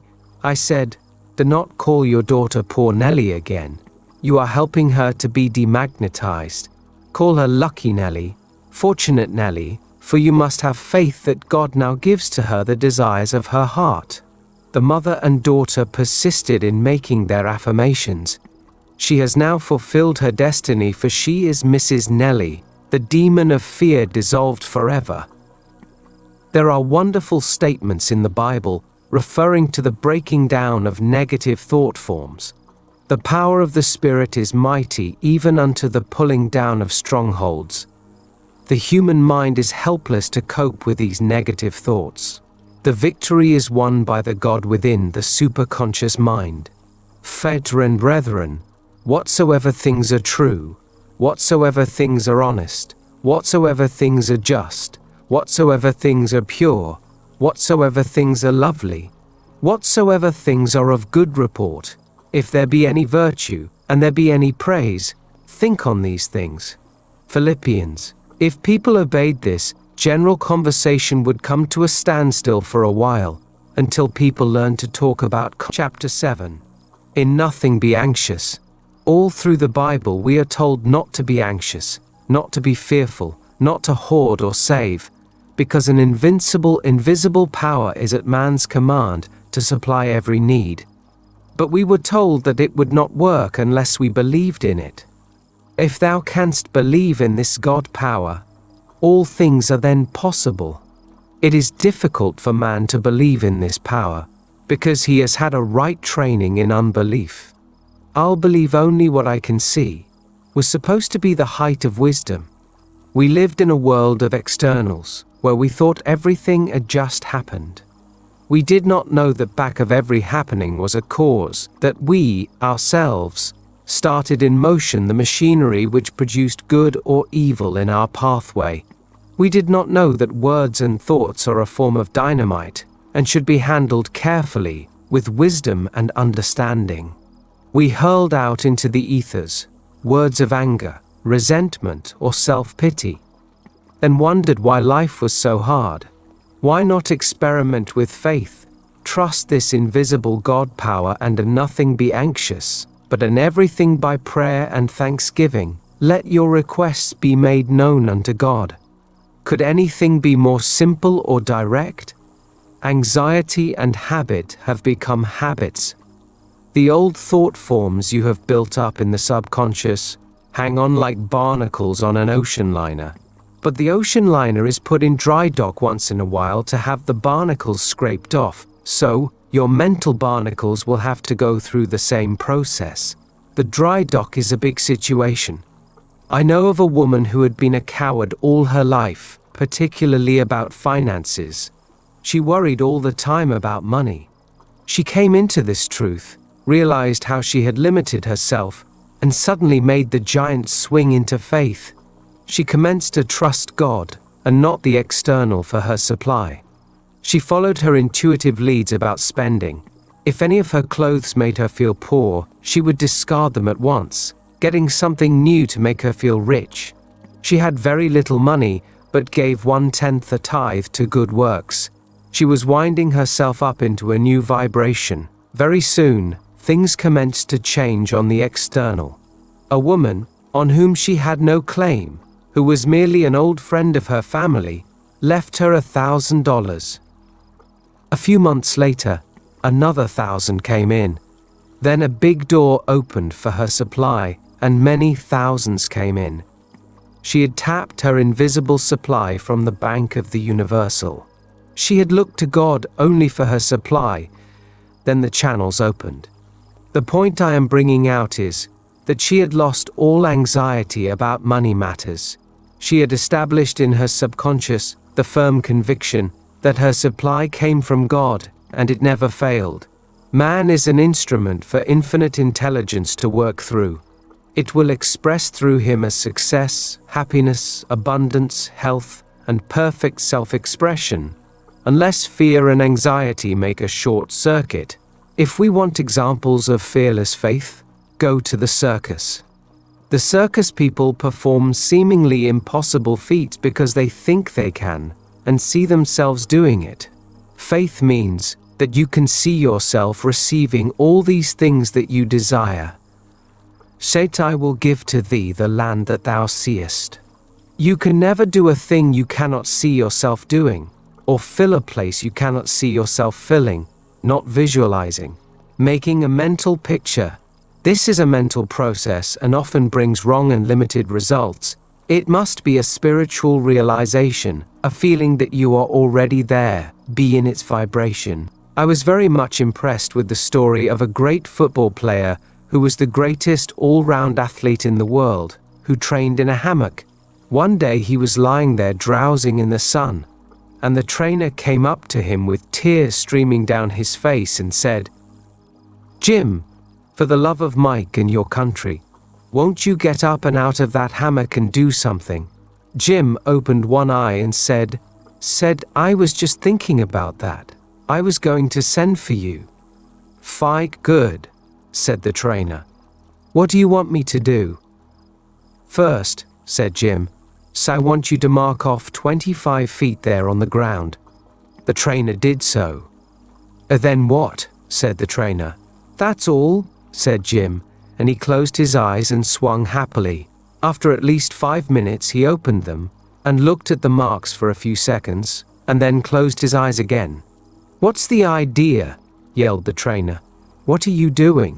Jim looked at him reproachfully and replied, "Son, I'm practicing the broad jump." He did all his training in a hammock, seeing himself doing the broad jump. Without the vision my people perish, in lack and limitation. You may work very hard on the external and accomplish nothing if you are without vision. Vision means to see clearly where you are going, to keep your eye on the goal. All men who have accomplished big things have done this. James J. Hill, who built the Great Northern Railroad, said before a rail was laid, he heard with his inner ear the rumble of the trains and whistle of the engines. He had many obstacles to overcome, but his vision was so clear, it possessed him. One thing in his favor was that his wife believed in him. It is said that it takes two to make a dream come true. Henry Ford, speaking of his mother-in-law, said she was a fine woman, she believed in me. When two of you agree, it shall be done. If you believe in yourself, others will believe in you. As you believe in yourself and the God power within, fear and anxiety drop away. You establish the vibration of assurance. This is true of an intuitive person. Every move is made under divine guidance, and he never violates a hunch. Therefore, he is always in his right place at the right time. However, it often takes great courage to follow intuition. It takes a Viking who is unafraid to sail in unknown seas. Claude Bragdon says, to live intuitively is to live fourth dimensionally. The magic path leads you out of the land of Egypt, out of the house of bondage. It is invaluable in business. Never submit a hunch to someone on the reasoning plane. Those who have ears to hear, let them hear their intuitive leads and give instant obedience. Whatsoever thou wilt ask of God, God will give it thee. This is true of each one. But if we have not received all the blessings of life, we have neglected to ask, or have not asked aright. The Bible is teaching spiritual law, and we must study and use it from every angle in order to set the great machinery of asking and receiving in motion. Every machine must be greased and oiled to be kept in good working order. Active faith and expectancy keep the machine of asking and receiving in perfect order. The following are some of the lubricants which keep it working. When ye pray, believe ye have it. In nothing be anxious. Stand ye still, and see the salvation of the Lord. Do not limit the Holy One of Israel. Realization is manifestation. Pray with praise and thanksgiving. Some people pray filled with anger and resentment. A woman wrote to me the other day saying, I have just had a good talk with God, and I told him just what he ought to do about it. She was in the habit of ordering people around, and looked upon God as someone she could bully into doing something for her. God is the supreme intelligence within each one of us, and we are the channels for it to express itself. We must be non-resistant, poised and peaceful, expecting our good to come to pass.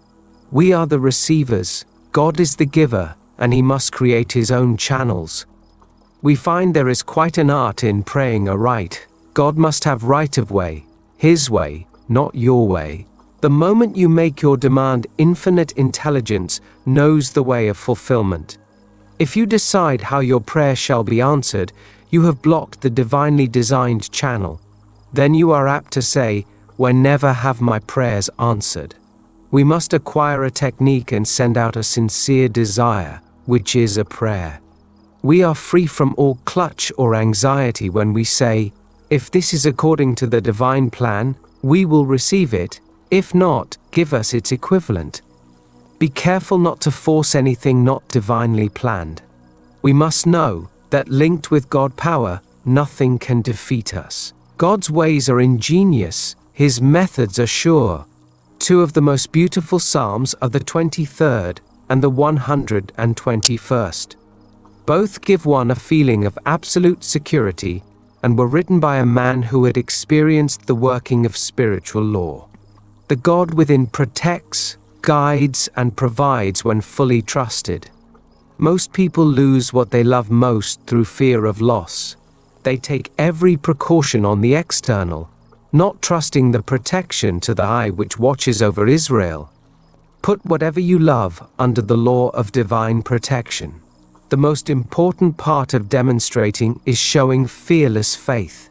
I will go before thee and make the crooked places straight. I will break in pieces the gates of brass and cut in sunder the bars of iron.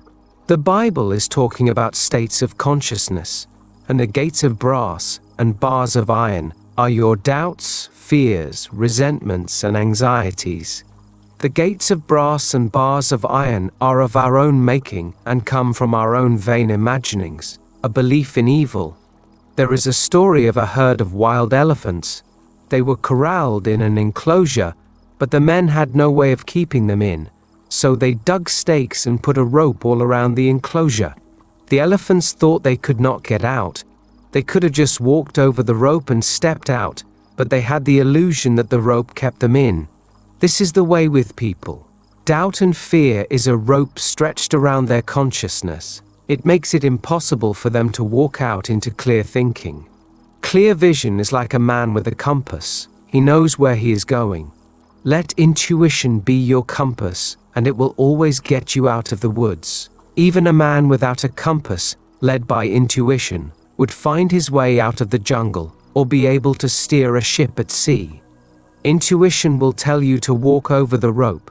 It is amazing how people have overlooked their most important faculty, intuition. Always on man's pathway is his message or lead. Often our leads seem trivial and silly. A person purely on the intellectual plane would dismiss them at once, but the truth student always has his spiritual ear to the spiritual ground, knowing he is receiving orders from the infinite. The Bible speaks often of a still small voice. It is a voice which is not an actual voice, though sometimes actual words are registered on the inner ear. When we ask for guidance and lay aside the reasoning mind, we are tapping the universal supply of all knowledge. Anything necessary for you to know will be revealed to you. Some people are naturally intuitive and are always in contact with universal intelligence, but by taking an affirmation, we make a conscious contact. Prayer is telephoning to God, and intuition is God telephoning to you. Many people have a busy wire. When God telephones and they don't get the message, your wire isn't busy. When you are discouraged, angry, or resentful, you've heard the expression, "And I was so mad I couldn't see straight." We might add, "I was so mad I couldn't hear straight." Your negative emotions drown out the voice of intuition. When you are discouraged, angry, or resentful, is the time to make a statement of truth. In order to get out of the woods of despair and limitation, for whosoever calleth on the name of the Lord shall be delivered. There is a way out, and reveal to me the way. We must stop planning, plotting, and scheming, and let infinite intelligence solve the problem in its own way. God power is subtle, silent, and irresistible. It levels mountains and fills in valleys and knows no defeat. Our part is to prepare for our blessings and follow our intuitive leads. We now give infinite intelligence right of way. Chapter 8. Fearlessness. Why are ye fearful, ye of little faith? All through the Bible, man is told not to be afraid. Fear is man's only enemy. It is faith turned upside down. Jesus Christ said, "Why are ye fearful, O ye of little faith?" If you can only believe, all things are possible. Linked with God power, Man is invincible. The story of Jehoshaphat is the story of the individual. So often he seems outnumbered by adverse appearances, but he hears the same voice of the Infinite saying, "Be not afraid or dismayed by reason of this great multitude, for the battle is not yours but God's." Jehoshaphat and his army were even told that they would not need to fight the battle. "Set yourselves, stand ye still, and see the salvation of the Lord, for the battle was God's, not theirs." Jehoshaphat appointed singers unto the Lord to praise the beauty of holiness as they went out before the army, saying, "Praise the Lord, for his mercy endureth forever."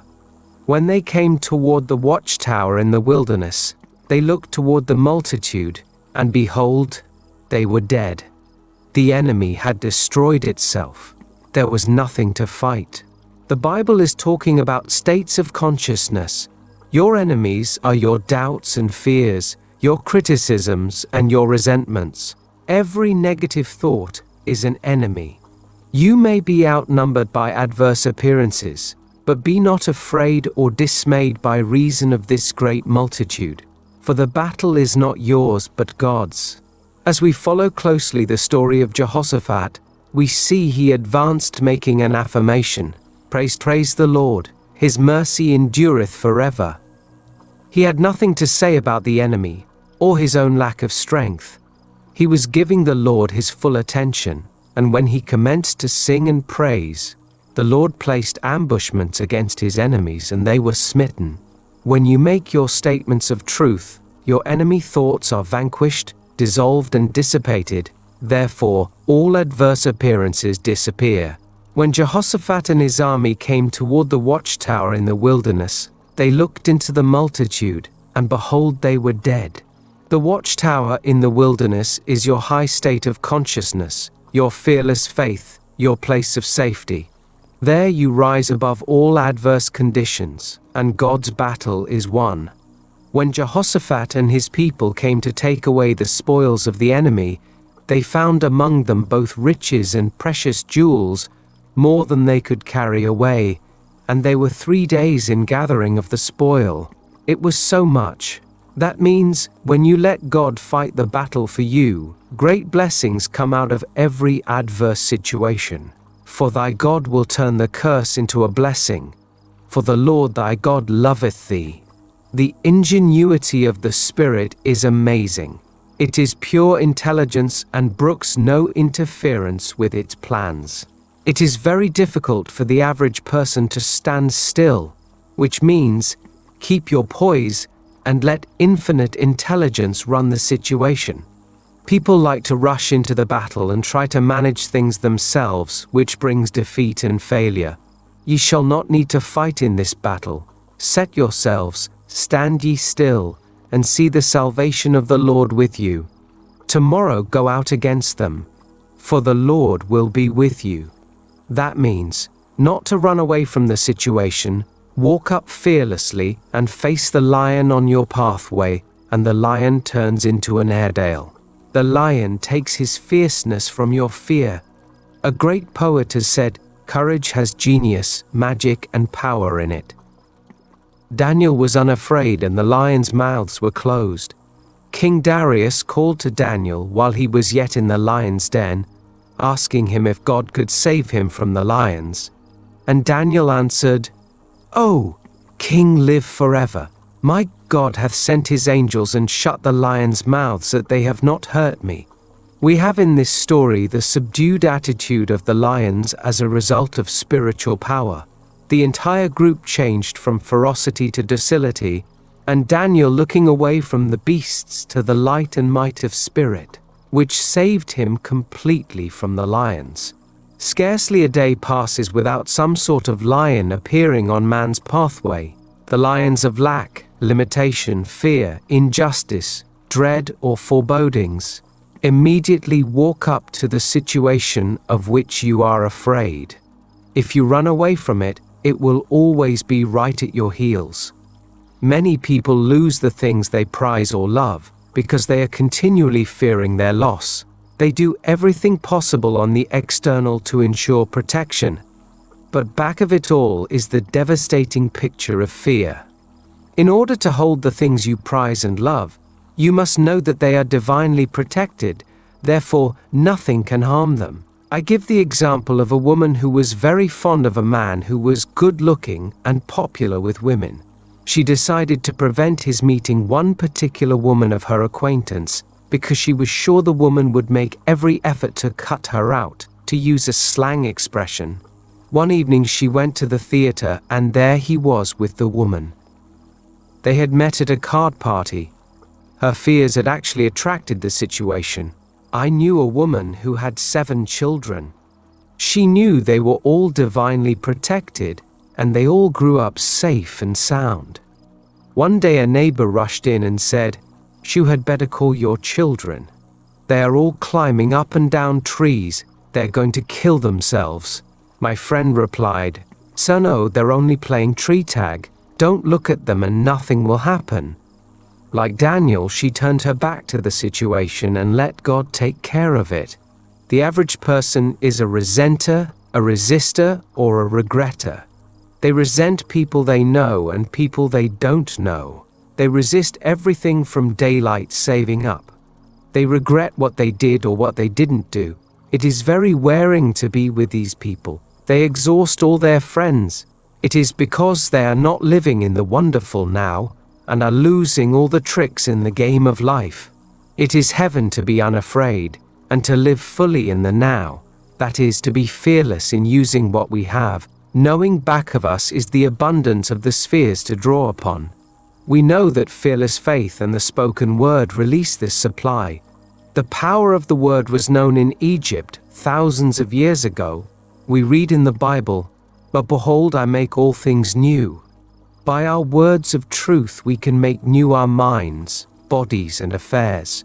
When all fear is obliterated, we live magic lives. Like Jehoshaphat, we go forward fearlessly singing, "Praise the Lord, His mercy endureth forever." In our watchtower of high consciousness, we stand still and see the salvation of the Lord. Christianity is founded on faith. Faith gives one a sublime assurance of one's good. One may be surrounded by adverse appearances, but this sublime assurance impresses the subconscious mind, and a way opens for the manifestation of health, wealth, and happiness. There is an endless, invisible supply for every man. Before we called, we were answered. This supply is waiting to be released by faith and the spoken word. We find that Jesus Christ taught an exact science. At the World's Fair, there was a panorama of New York City in the Edison building. At dusk, when the city was being lighted up, the buildings showed a myriad of lights. The man explaining the exhibit said, "In the city is lighted by the power of electricity at the turn of a switch, the turn of a hand." Edison was the man who had faith in the laws of electricity. He knew what could be done with it if it were harnessed and directed. It seemed to have intelligence of its own. He created a dynamo through which it would work, after years of patience and loving absorption in his work. Now this power lights the world, for it is harnessed and directed. Jesus Christ taught man to harness and direct thought. He knew that fear was as dangerous as uncontrolled electrical forces. Words and thoughts must be handled with wisdom and understanding. The imagination is man's workshop, and an imagination running wild and building up fear pictures is just about as safe as riding a bucking broncho. We were born and brought up in an age of doubt and fear. We were told that the age of miracles was over and to expect the worst. An optimistic person was laughed at. A bright remark was, "A pessimist is a person who lives with an optimist." "Eat the speckled apples first," was thought the height of wisdom. They did not seem to realize that by following this advice, they would never catch up with the good apples, for they would be speckled too by the time they were reached. What a beautiful world this would be if all anxiety and fear were blotted out. These twins, anxiety and worry, have made men slaves and are destroyers of health, wealth, and happiness. There is only one way of getting rid of fear, and that is to transmute it into faith. For fear is the opposite of faith. Why are ye fearful, O ye of little faith? These words ring down through the centuries. Jesus Christ taught that the Father within man could be absolutely trusted to guide, protect, and provide when man believes it possible. Jesus Christ demonstrated this God power over and over again in order to convince his followers. Out of the invisible supply he brought the loaves and fishes, he raised the dead, and took money from the fishes' mouths. He told them, "Greater things shall ye do, for I am going." We know he was teaching an exact science, the science of mind, the power of thought, and the power of the word. We must have faith, for faith registers the idea in the subconscious mind. When an idea is once registered in the subconscious, it must objectify. That is the reason Jesus Christ told people that if they believed, which is having faith, all things were possible. How are we to get rid of this anxiety, which we might call anti-faith? The only way to neutralize it is to walk up to the thing you are afraid of. There was a man who had lost all his money. He was living in very poor quarters, and all the people around him were poor, and he was afraid to spend the little he had. All he had was about $5. He had tried to get work, but everyone had turned him down. He awoke one morning to face another day of lack and disappointment. When the idea or hunch came to him to go to the horse show, it took about all he had, but he was fired with the idea of being with rich and successful people again. He was tired of his limited surroundings. He fearlessly spent the money for a ticket to the horse show. There he met an old friend who said, "Hello, Jim. Where have you been all this time?" Before the show was over, the old friend gave him a wonderful position in his firm. His hunch and fearless attitude toward money had put him in a new vibration of success. Form the habit of making giant swings into faith. You will receive marvelous returns. As has already been noted, we look with amazement at the people in the circus performing their remarkable feats. These people have the faith that they can perform these acts and see themselves doing them. You cannot accomplish anything you cannot see yourself accomplishing. These difficult feats are all a matter of poise and balance. Your success and happiness depend upon your poise and balance. Trusting God is like walking a slack wire. Doubt and fear cause you to lose your balance and fall off into lack and limitation. Like the circus performer, it takes practice. No matter how many times you fail, try it again. Soon you will acquire the habit of poise and balance. Then the world is yours. You will walk joyfully into your kingdom. The circus performers all seem to love their work, no matter how difficult. The band plays, the people applaud and they smile, but remember, they were trained without the music and applause. Rhythm, harmony, and balance are the keys to success and happiness. When you are out of rhythm, you are out of luck. In the 4th chapter of Philippians we read, "Be careful or anxious for nothing, but in everything by prayer and supplications, with thanksgiving, let your requests be made known unto God." This is certainly a wonderful arrangement, all in favor of man. Man free from worry and fear asks with thanksgiving, and his good is given him.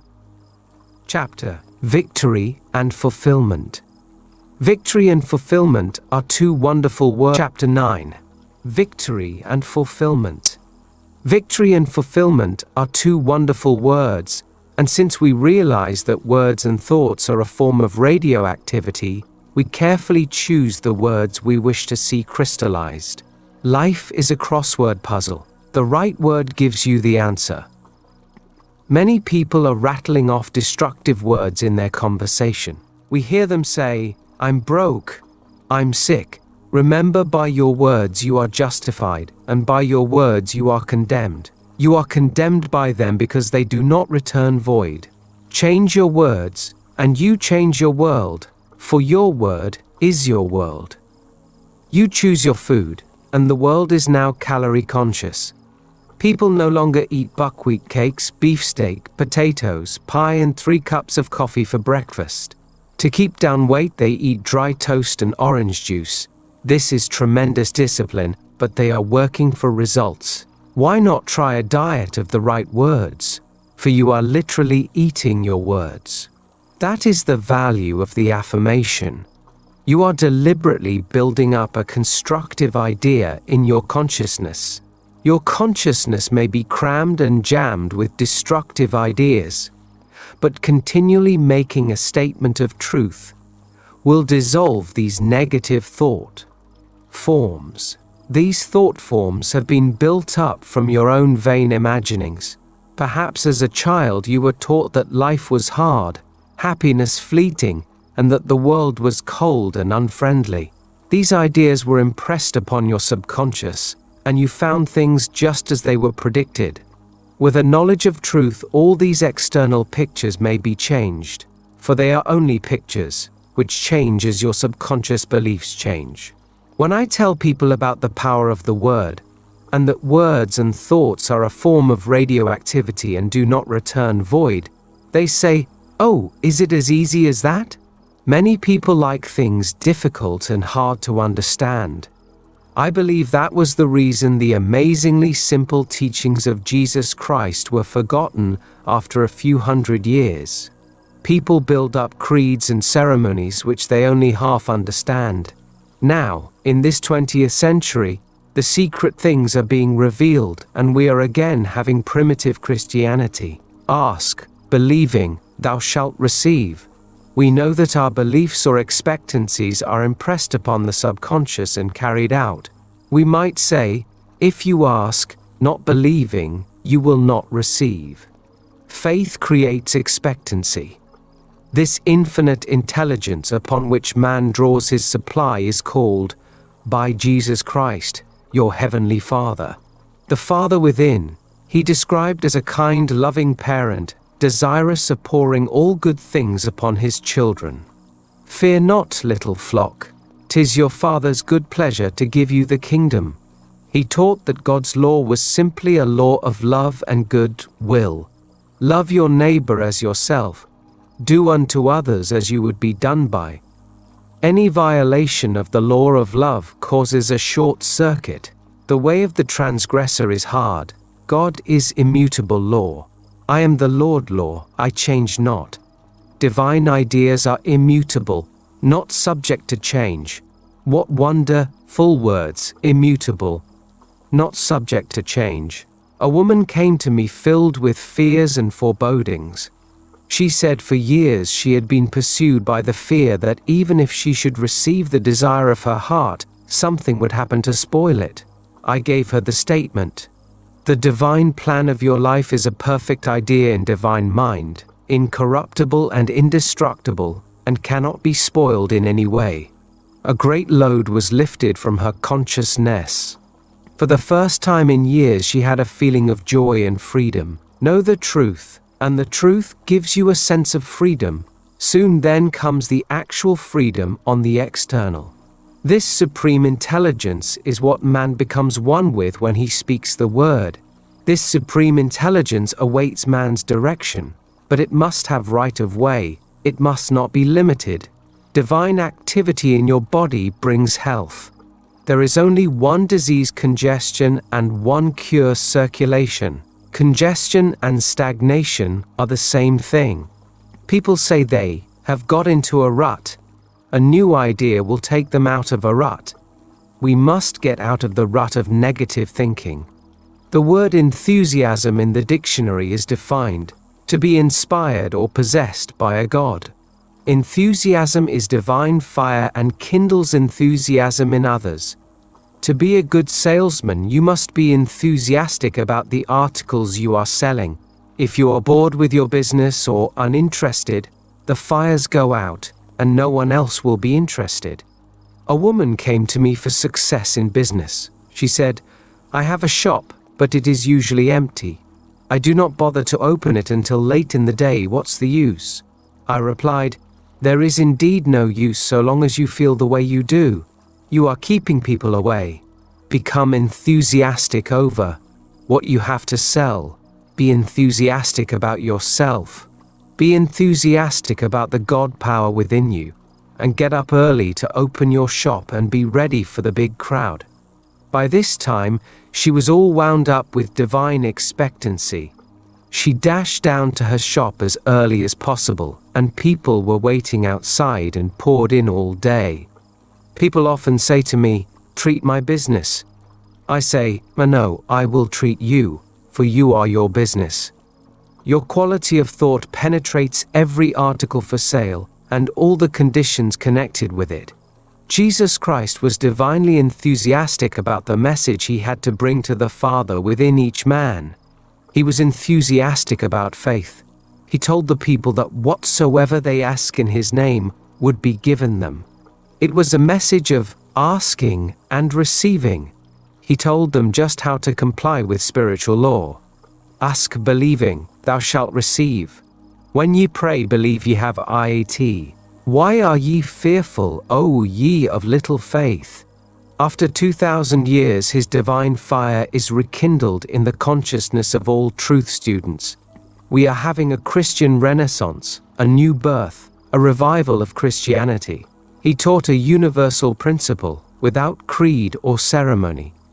We see members of all religions, denominations coming into this truth movement. It does not take them away from their churches. In fact, many clergymen are now teaching what the metaphysicians are teaching. For Jesus Christ is the greatest of all metaphysicians, because he proved his principles and brought miracles to pass. He sent forth his disciples, and to preach the gospel and heal the sick. For about 300 years his message survived. Then his divine fire was lost, and the words, "Be thou healed," were no longer spoken. Creed and ceremony took their place.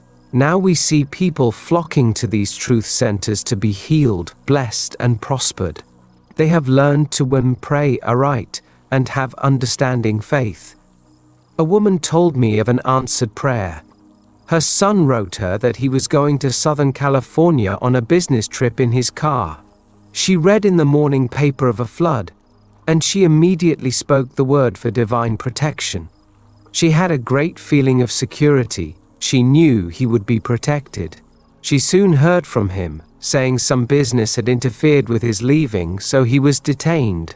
If he had left when he had expected, he would have been in the flood district. We become divinely enthusiastic about our answered prayers, which we call demonstrations. For it means that we have demonstrated the truth and have been set free from some limitation. The Psalm is one of the most enthusiastic of the many psalms of praise and thanksgiving. Lift up your heads, O ye gates, and be ye lifted up, ye everlasting doors, and the King of glory shall come in. Who is this King of glory? The Lord strong and mighty, the Lord mighty in battle. The gates and doors symbolize man's consciousness. As you are lifted up in consciousness, you contact the superconscious, the God within, and the King of glory comes in. This King of glory lifts your burdens and fights your battles, solves your problems. The average person has a difficult time letting the King of glory come in. Doubt, fear, and apprehension keep the doors and gates locked against your good. A student told me of a situation which she attracted by negative thinking. She had been invited to a gathering of old and valued friends. It was of the utmost importance for her to be there. She was so anxious to go, she said to herself repeatedly, "Oh, I hope nothing happens to interfere." The day of the reception arrived and she awoke with a terrific headache. At one time she had been subject to these headaches, going to bed for several days, but she had not had one for many years. Her doubts and fears had attracted this disappointment. She called me up and said, "Will you please speak the word that I will be well by evening to go to the reception?" I replied, "Why, of course nothing can interfere with God's perfect plan." So I spoke the word. Later she told me of her miracle. She said in spite of the way she felt, she prepared to go. She cleaned her jewelry, got her dress ready to wear, and attended to every detail. though she felt scarcely able to move. Very late in the afternoon, she said she had a peculiar sensation, as of a fog lifting in her consciousness, and she was perfectly well. She went to the reception and had a wonderful time. I believe that the healing might have come more quickly had she not said, "And I want to be well by tonight." We are continually limiting ourselves by our words, so not until night was she perfectly well. By your word you are justified, and by your word you are condemned. I knew a man who was the center of attraction wherever he went, because he was always enthusiastic about something. Whether it was about shoes, clothes, or a haircut, he enthused others into buying the same things. He did not gain anything material by it, he was just naturally enthusiastic. Someone has said, if you want to be interesting to others, be interested in something. An interested person is an enthusiastic person. We often hear people say, "Do tell me what you're interested in." Many people are without vital interests and are hungry to hear what other people are doing. They are usually the ones who keep the radio turned on from early morning till late at night. They must be entertained every minute. Their own affairs do not hold enough interest. A woman once said to me, "I love other people's affairs." She lived on gossip. Her conversation consisted of, "Seen I was told," "Seen I was given to understand," or "Any heard." It is needless to say she is now paying her karmic debt. A great unhappiness has overtaken her, and everyone knows about her affairs. It is dangerous to neglect your own affairs, and to take an idle curiosity in what others are doing. We should all be busily engaged in perfecting ourselves, but take a kindly interest in others. Make the most of your disappointments by transmuting them into happy surprises. Transmute all failure into success. Transmute all unforgiveness into forgiveness, all injustice into justice. You will be kept busy enough perfecting your own life. You won't have time to run other people's affairs. Jesus Christ aroused the enthusiasm of the multitudes by performing miracles, healing the sick, and raising the dead. And a great multitude followed him because they saw his miracles which he did for them that were diseased. As we read this, we feel the enthusiasm of the multitudes which surrounded him. With him all things were possible, for he knew that he and the Father were indeed one. With divine enthusiasm, I bless what I have, and look with wonder at their increase. The end. Remember to like and subscribe, and let the sound of the bell guide you back.